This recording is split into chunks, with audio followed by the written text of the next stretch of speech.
So another story I had here, it's not really a story, but I thought this was kind of a cool thing. Linkin Park recently reunited, as you know. Actually, Colette, were you on when we were talking about Linkin Park's new singer? I'm sure you're not a Linkin Park fan, but no. I'm not a Linkin Park fan, but I do like the new singer. She was in a band called Dead Sarah before Linkin Park, and she's got she's got a pretty killer voice. She's got kind of like, I like her. She has like a Courtney Love kind of tone, like raspiness to her, like like when she does her like scream vocals and stuff, which I dig. But the reason I brought them up is, well, so anyway, we did a whole thing a while back because she got canceled like as soon as she joined the band. They're like, everyone was like freaking out about that, and I'm like, honestly, like, Bennington's dead. He's not coming back. Sorry. The way that he sings, I thought the way that he sings could lend itself to a female vocalist pretty easily. Not to say like that's negative. Or the whole thing was like her parents are big Scientologists, and like there's like this whole thing about who is the guy that Cedric from the Mars Volta. Well, who was the guy that got in trouble? Oh, Danny Masterson. Yeah. From that 70s show.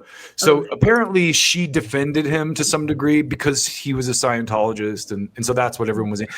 And Cedric Bixler Zavala from of course, she's an accomplice. But anyway, I guess Cedric's wife, Cedric was a Scientologist.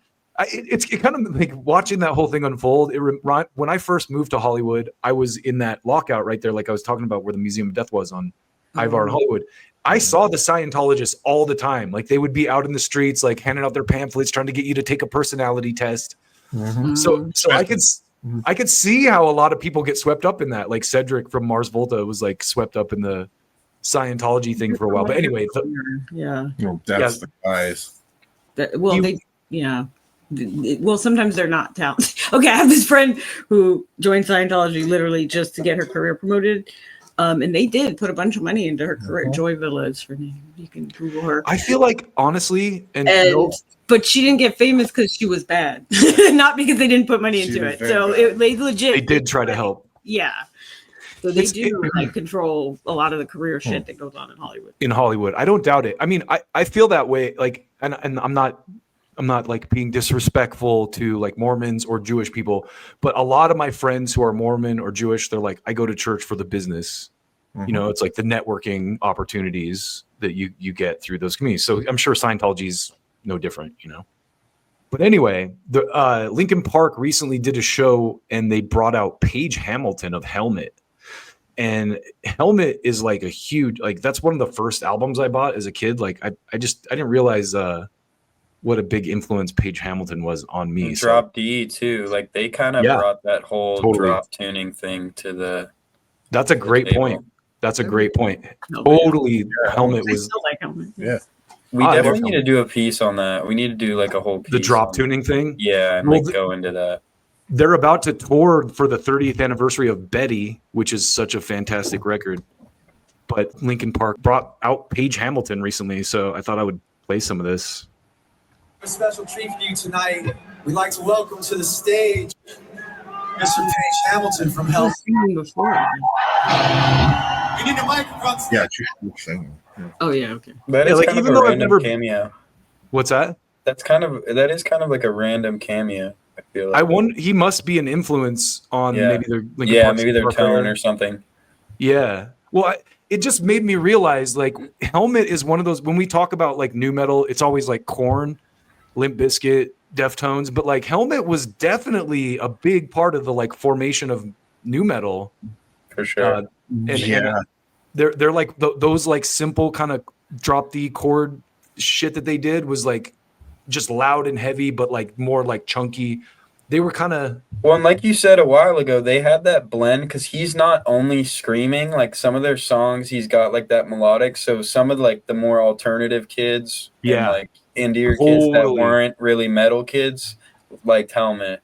Dude, it's like that's my junior high school years. I had friends who were mods who were like into Depeche Mode and all that shit, but Helmet was one of the bands we all agreed on, right?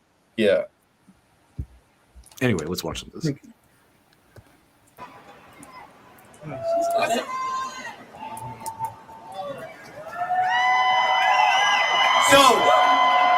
A little while ago, we made this album called The Hunting Party. On it, we had a song that we wrote with Paige, and we would like to give you a special treat. We don't ever. Okay, so they wrote a song with him. Yeah, I was like, wow, Yeah. okay, he's even more involved than I realized.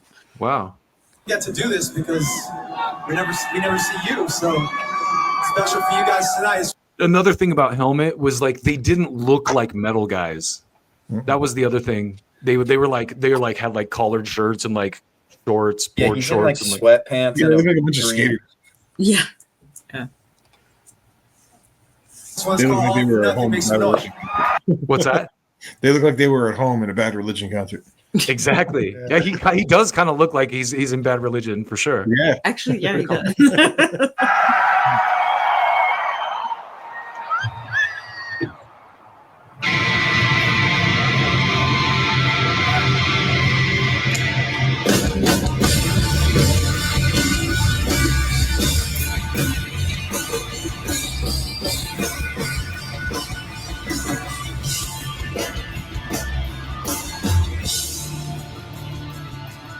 Yeah.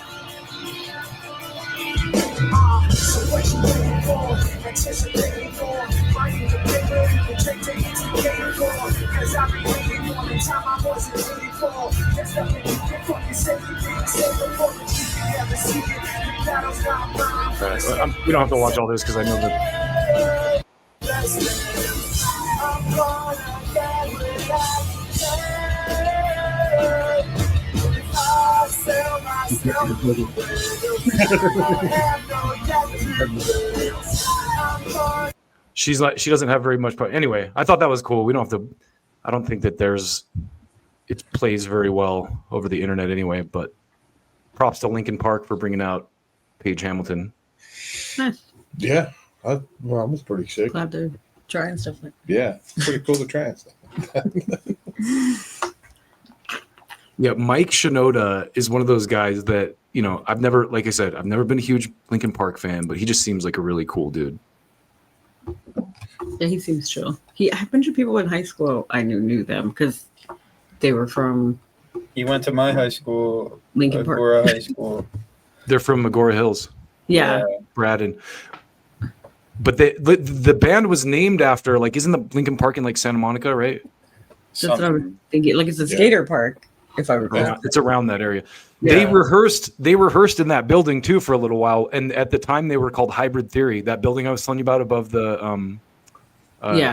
I mean, it was like a multi-tiered building, right? They had a front entrance on Hollywood Boulevard, and there were like lockouts in there. But we were up on the top floor above Museum of Death. But Hybrid Theory played at that, rehearsed there too for a while. Small world. Back in the early 2000s, Hollywood.